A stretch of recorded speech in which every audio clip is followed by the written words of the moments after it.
প্রতিটি পয়েন্ট যদি আপনি মনোযোগ সহকারে শোনেন এবং নিজের জীবনে বাস্তবায়ন করেন, কাজে লাগান, তাহলে আপনি 50 বছর এগিয়ে যাবেন। মাত্র 5টি শিক্ষা, খুব বেশি নয়, কমও নয়। কি সেই মহামূল্যবান 5টি শিক্ষা যেটা 50 বছর লেগেছে আমার শিখতে? নাম্বার 1, কেউ তোমাকে বাঁচাতে আসবে না। বিশ্বাস করো, যদি তুমি তোমার নিজেকে না বাঁচাও, যদি তুমি তোমার নিজেকে তৈরি না করো, যদি জীবনের যত প্রবলেম তুমি নিজে হ্যান্ডেল না করো, তাহলে কেউ তোমাকে বাঁচাতে আসবে না। অন্যদের কাছ থেকে সুযোগ আসবে, সাহায্য আসবে, অন্যরা তোমাকে অনেক বেশি উপকার করবে। এই অপেক্ষায় আদৌ থেকো না। তুমি যে অবস্থায় আছো, যত সমস্যার মধ্যেই থাকো না কেন, নিজেকে বাঁচানোর জন্য, নিজেকে উন্নত করার জন্য কাজে নেমে পড়ো। নিজের জীবনের দায়িত্ব নিজেকেই নিতে হবে। তুমি নিজেই নিজের অনুপ্রেরণা এবং পথ প্রদর্শক হয়ে যাও। ট্রাই।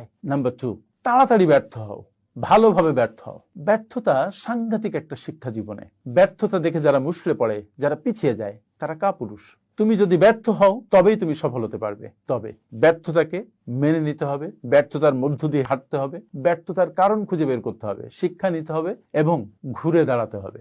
ব্যর্থতাকে মেনে নেওয়া যাবে না। যদি ব্যর্থতাকে মেনে নিয়ে বসে পড়ো, শুয়ে পড়ো, তাহলে তুমি শেষ। নো, তুমি হারবার জন্য জন্মাওনি। সুতরাং ব্যর্থতাকে এমব্রেস করে বীর দর্পে সামনে এগিয়ে যাও। যতক্ষণ না জয় পাও, লেগে থাকো। মনে রেখো, যারা জীবনে অনেক বড় সফল হয়েছে, তারা অসংখ্যবার ব্যর্থ হয়েছে এবং ব্যর্থতাকে জয় করে সামনে এগিয়ে গেছে। 3 নম্বর শিক্ষা, সুখ বাইরের কিছু নয়, ভিতরের বিষয়। অনেক টাকা পয়সা, বাড়ি গাড়ি, সুন্দর নারী, সুন্দর পুরুষ, যাই বলো না কেন, কেউ তোমার সুখ এনে দিতে পারবে না যতক্ষণ না তুমি মনের ভিতরে সুখের বাগান তৈরি করতে না পারবে, যতক্ষণ না তুমি নিজে সুখী হতে না পারবে। অন্য মানুষেরা সুখের অ্যাপারেটাস, সুখের অনুষঙ্গ হতে পারে, কিন্তু সুখী তোমাকে হতে হবে। অন্য কেউ তোমাকে সুখী করতে পারবে না। এই কথাটি যত তাড়াতাড়ি বুঝবে, ততই তুমি সুখী হতে পারবে। তোমার নিজের যে মূল্যবোধ, সেই মূল্যবোধের সাথে মিল রেখে তুমি তোমার জীবন পরিচালনা করো, নিজেকে সুখে ভাবতে শিখো, তুমি সুখী হবেই, কেউ আটকাতে পারবে না। পয়েন্ট নাম্বার 4, সময়ের মূল্য সবচেয়ে বেশি।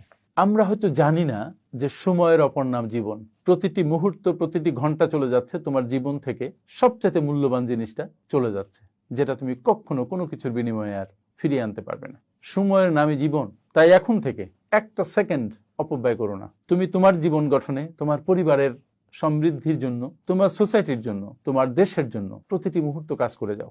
জীবন এত ছোট যে সময় নষ্ট করার মতো লাক্সারি তোমার নেই, কিন্তু আমরা বুঝে না বুঝে প্রতি মুহূর্তে যেটা নষ্ট করি, সেটা হচ্ছে মহামূল্যবান সময়। তুমি টাকা গেলে টাকা পাবে, মানুষ চলে গেলে সেই মানুষ হয়তো তুমি তোমার কাছে আবার আনতে পারবে, কিন্তু সময় চলে গেলে তুমি কখনো সেটা ফিরে পাবে না। সো সময়ের মূল্য বোঝো।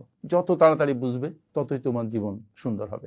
নাম্বার 5, তোমার জন্য কিচ্ছু চেঞ্জ হবে না, তোমাকেই পরিবর্তিত হতে হবে। তুমি কি মনে করো যে পৃথিবীতে কোনো কিছু তোমার জন্য আটকে থাকবে? পৃথিবীতে একটা কণাও তোমার জন্য পরিবর্তিত হবে? নেভার, কখনো সেটা হয়নি। তোমার জন্য কেউ কারো আচরণ পরিবর্তন করবে না, তোমার জন্য কোনো বিল্ডিং এর শেপ পরিবর্তন হবে না, তোমার জন্য কোনো রাস্তার শেপ পরিবর্তন হবে না, তোমার জন্য কোনো কারো জীবনের দিক নির্দেশনা পরিবর্তিত হবে না। তুমি তোমার জন্য পরিবর্তিত হতে পারো। নিজেকে বদলাও, নিজেকে অন্যের উপযোগী করো। তোমার উপযোগী হয়তো কেউ হবে না। তুমি যদি তোমার নিজেকে বদলিয়ে পৃথিবীর উপযোগী করে গড়ে তুলতে পারো, তাহলে তুমি সফল হবে, তাহলে তুমি সুখী হবে। এটা যত তাড়াতাড়ি বুঝবে, ততই মঙ্গল। পয়েন্ট নাম্বার 6, নিজের জীবনের নিয়ন্ত্রণ নিজেই নাও। ভাগ্য আমাদেরকে ফেভার করে ঠিকই, কিন্তু তোমাকে তোমার নিজের জীবনের নিয়ন্ত্রণ নিতে হবে। তোমার কাজের নিয়ন্ত্রণ তোমাকে নিতে হবে। তুমি যদি কাজ না করে বসে থাকো, তোমার ভাগ্য তোমার জন্য কি করবে? ভাগ্য তাদের সহায় হয় যারা নিজেরা নিজের ভাগ্য পরিবর্তনে কাজ করে। ব্যর্থতাকে গ্রহণ করতে শেখো, নিজের জীবনের ডিরেকশন নিজে ঠিক করো। ভাগ্য তোমার জন্য কি করবে সেজন্য বসে থেকো না। সময়ের সঠিক ব্যবহার করো এবং তোমার জীবন অটোমেটিক বদলে যাবে সে অপেক্ষা না করে নিজেই নিজের জীবন বদলানোর দায়িত্ব নাও। Be the master of your fate. যে 6টি শিক্ষার কথা আমি বললাম, এই 6টি শিক্ষা জীবনে একটা আলোকবর্তিকা হিসেবে ধরে নাও। দেখবে তুমি 50 বছর এগিয়ে আছো। আমার সাথে এতক্ষণ থাকার জন্য অনেক অনেক ধন্যবাদ। আসসালাম।